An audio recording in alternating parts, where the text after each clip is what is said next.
When you look at what people are calling Trump's Ukraine U-turn, it's really about the sudden change in tone and posture from him. For quite a while, he kept his position on Ukraine deliberately vague, sometimes even transactional. He would drop hints that Ukraine might need to negotiate or give up territory to bring the war to a close, and he wasn't exactly the cheerleader Kyiv wanted from Washington. That ambiguity made sense politically because he could play both sides, appeal to Americans tired of spending billions overseas, and still leave the door open to looking tough on Russia if he wanted.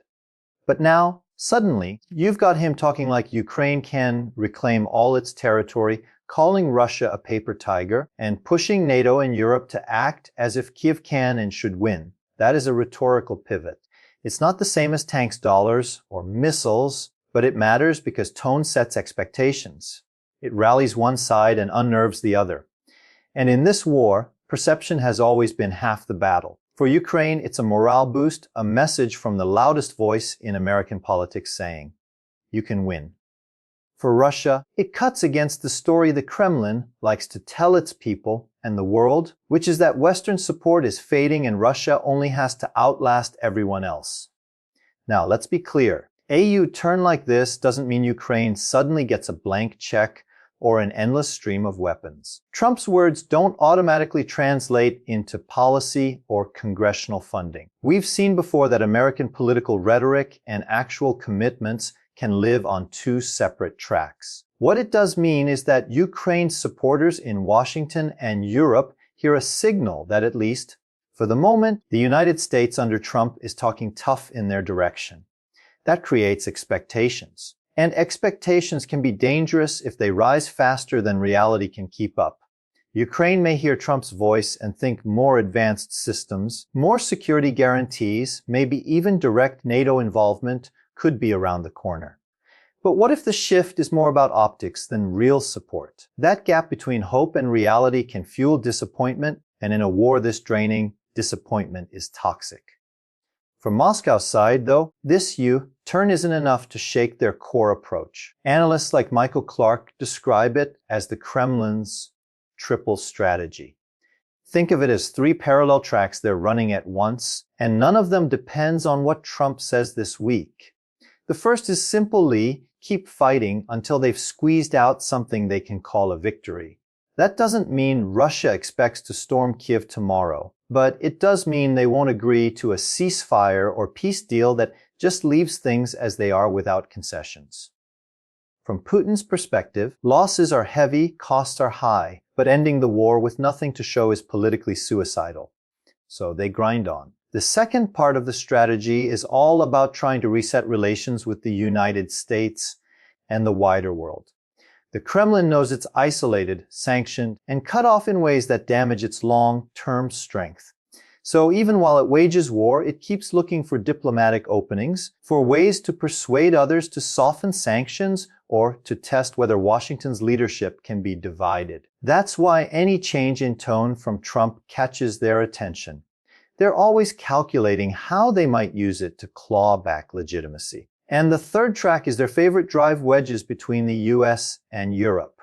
Russia has always known it can't defeat NATO militarily, but it also knows NATO is an alliance of democracies, and democracies have debates, disagreements, fatigue, and elections. If Russia can pressure European economies with energy, influence certain political parties with funding or propaganda, and exploit cultural divides, it hopes to weaken the unity that has been Ukraine's lifeline. So even with Trump suddenly saying Ukraine can win, the Kremlin won't just rip up this triple strategy. They see his U-turn as noise, maybe inconvenient noise, but not enough to change the fundamentals. At most, it complicates their messaging. It makes it harder to say the West is about to abandon Ukraine. But remember, Russia plays a long game. They may just bet that Trump's words don't last or that Europe will fracture first. This is where it gets tricky, because while the U-turn sounds big in headlines, the actual impact depends on whether material realities shift. Russia isn't going to give up ground because of a speech, and Ukraine can't reclaim ground without weapons, manpower, and logistics. Words don't move tanks, and they don't dig trenches. There's another angle worth considering. When leaders like Trump change tone, they don't just affect Moscow and Kyiv. They also shape politics at home. His U-turn may play well with voters who like to see America looking strong, but it could also spark pushback from those who don't want deeper involvement.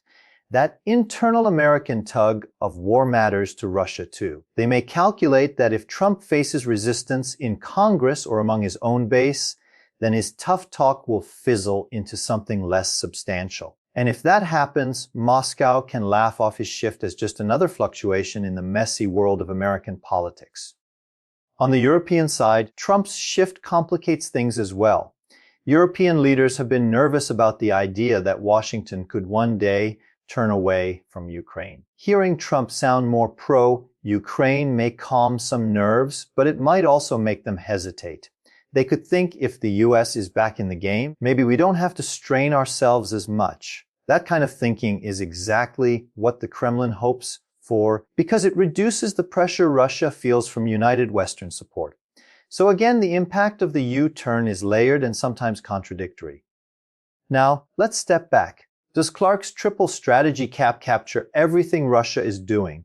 It's a neat framework, but reality is messier. Russia isn't only fighting, seeking normalization, and dividing the West. It's also waging information warfare, pushing propaganda across Africa and Latin America, deepening ties with China and Iran, and embedding its economy into a long-term war footing. Those elements matter too. But the triple strategy is still useful because it shows the Kremlin isn't banking on one single outcome. It's hedging across different fronts. As long as at least one of those three tracks pays off, Russia can claim progress. That's why a rhetorical U-turn in Washington, however dramatic it looks, doesn't blow up their plan.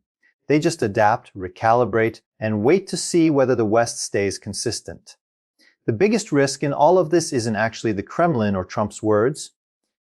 It's miscalculation. If Ukraine believes American rhetoric means more concrete support than it actually does, it may launch operations that overstretch its forces. If Russia interprets Trump's shift as a sign of possible NATO escalation, it could respond with more aggressive military or even nuclear signaling. And if Europe assumes the US has it covered, their own unity could erode quietly, giving Russia the very breathing space it wants. That's the dangerous interplay between words, perception, and action in a war like this. So, what Trump's U-turn really means is less about an immediate change on the ground and more about how it shapes the expectations and calculations of all the players involved. Ukraine hears encouragement. Russia hears an inconvenient message but sticks to its plan. Europe hears both relief and confusion. And America, as always, is divided. The war will go on because words alone never stop wars. What stops wars are outcomes: territorial shifts, political bargains, or military exhaustion. Until one of those changes, Trump's U-turn is a signal flare, bright and dramatic. But the battlefield realities remain the same.